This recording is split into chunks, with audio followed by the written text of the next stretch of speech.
Il faut bien l'admettre, l'industrie du luxe fait bien souvent figure de mauvais élève en matière de développement durable. Une mauvaise réputation que veut démentir la maison Hermès avec sa collection Petit H. Une collection de précieux objets et accessoires fabriqués à partir des rebuts et chutes des ateliers maison. Pascal Mussard est à l'origine de ce concept éco-chic, les OPNI, des objets poétiques non identifiés. Il est né, je crois, d'abord de l'amour des métiers que la maison porte depuis la création d'Hermès.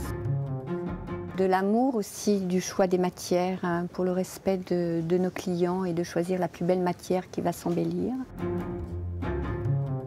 Il n'y a pas de création qui ne soit pas pensée pour vieillir et pour passer de génération en génération, d'être transmis. L'excellence fait qu'il y a des matières qui sont mises de côté. Elles ne sont pas forcément pas de bonne qualité. Quelquefois, c'est un travail de coloration, par exemple, sur un croco.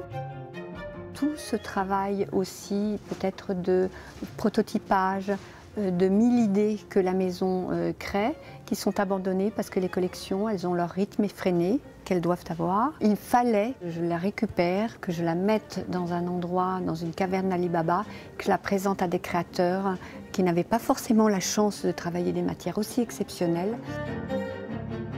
Et qu'ensemble, avec les artisans, les créateurs, cette matière, on imagine un cabinet de curiosité ludique, léger, innovant, parce qu'Hermès, depuis toujours, travaille sur la création, l'idée, l'innovation, se remettre en selle, toujours imaginer l'Hermès de demain. Faire se rencontrer des matières aussi nobles les unes que les autres, transformer des matériaux en objets insolites, c'est la feuille de route de Pascal Mussard afin d'offrir une jolie vie aux produits hors collection. C'est vrai que ma mère, elle faisait des coussins avec des chutes de carré. J'ai vu toujours autour de moi je pense que c'est cette réflexion responsable, mais aussi ludique.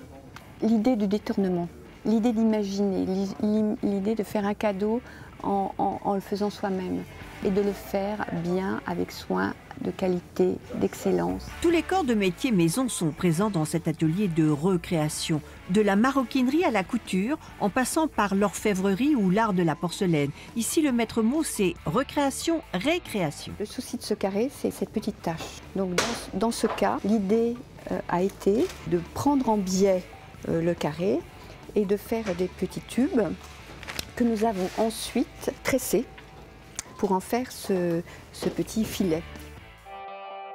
Les petites mains expertes ont aussi recyclé quelques tasses en élégante coupe au long pied ou des théières en suspension luminaire.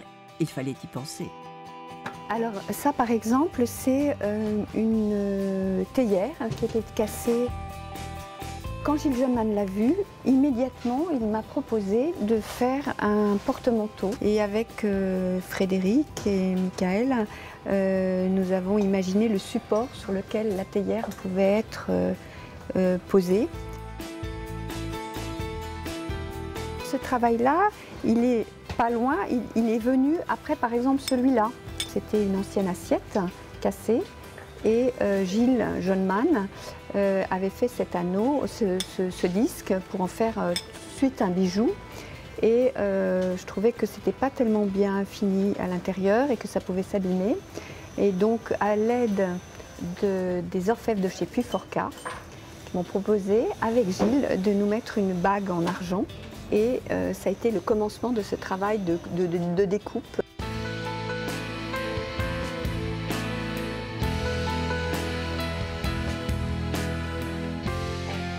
C'est le travail de Godefroy de Virieu qui, avec cette étagère, enfin ex-étagère, a eu tout de suite l'idée, en voyant dans la caverne d'Ali Baba ces deux étriers. En voyant ces deux étriers, il a tout de suite imaginé une balançoire.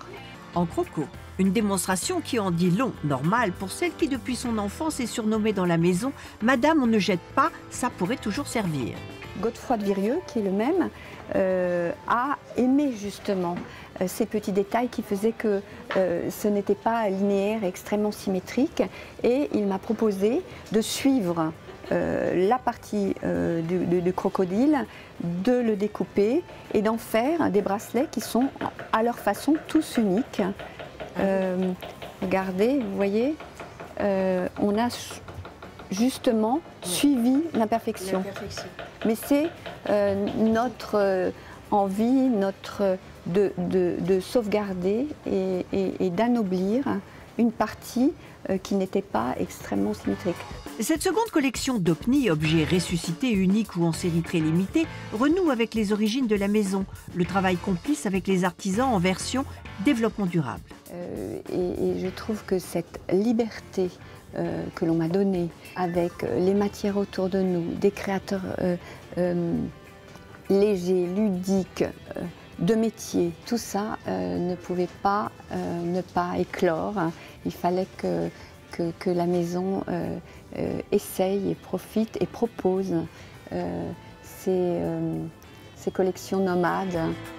Ces folies douces s'ajoutent au patrimoine du cellier parisien. Attention, écologique ne rime pas avec économique.